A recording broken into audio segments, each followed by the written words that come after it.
All right, welcome back to Tip Tuesday. Today's topic is, what is a rate buy down and should you use one?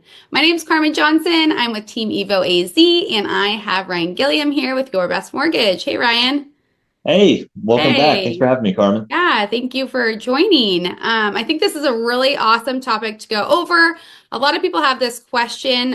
Interest rates can make a huge difference and play an important factor in your monthly payment. But there's tons of ways to, temporarily lower your rate while buying a home, and that would be called a rate buy down. So Ryan, if you could help us walk through that and how it works and when it makes sense for a buyer to use that or maybe ask for that in their transaction. Yes, yeah, I love this topic because there isn't just one rate available for you. Typically when you get quoted a mortgage rate, Mhm. you get quoted what's called a par rate. Okay. This basically means that there's no extra costs for this mortgage rate, but you can pay extra closing costs called buy down points to lower this par rate. Now, there's two types of rate buy downs. One is a permanent buy down. Okay. And two is a temporary buy down. So a permanent buy down is exactly how it sounds. It's you're paying extra fees to lower your mortgage rate. And, that will be your rate for the entire term of the loan. Okay. So, the buyer and even the seller can pay for this buy down. But these haven't been as popular lately because as interest rates have been dropping, you could pay good money for a permanent buy down only to have rates improve, and you could have just refinanced and got that same rate at Good no point. cost. Yeah. So Okay. there's a risk Yeah. for permanent buy down and especially in a lowering rate environment. So another option that's come out is a 3-2-1, Mhm. 2-1, or 1-0 buy down. Okay. So these are temporary, which means, for example, I'll take the 3-2-1 buy down. It really means the first year your rate is 3% less than the current market. Okay.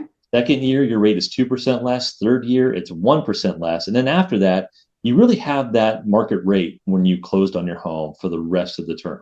So Okay. there's no higher rate than that. It's really just where the current par market rate is. So these buy downs, they do have to be paid for by the seller. So you do need to ask for seller paid closing costs to cover them. So when making an offer, you'll need to consult your team, Evo Realtor, to negotiate Yeah. the seller paid closing We've costs. been doing that a lot for Carmen knows a people lot lately. about that, right, Yeah. Carmen? So, and this is a great option to have a discounted rate the first few months of your mortgage, and then plan to refinance, within the 2 or 3 years when the market rates do drop. Yeah. So, this has been much more popular option than a permanent buy down. So there's a lot of options available to lower your rate and your payment on your mortgage, and it's good to speak with your mortgage broker to consider each of those.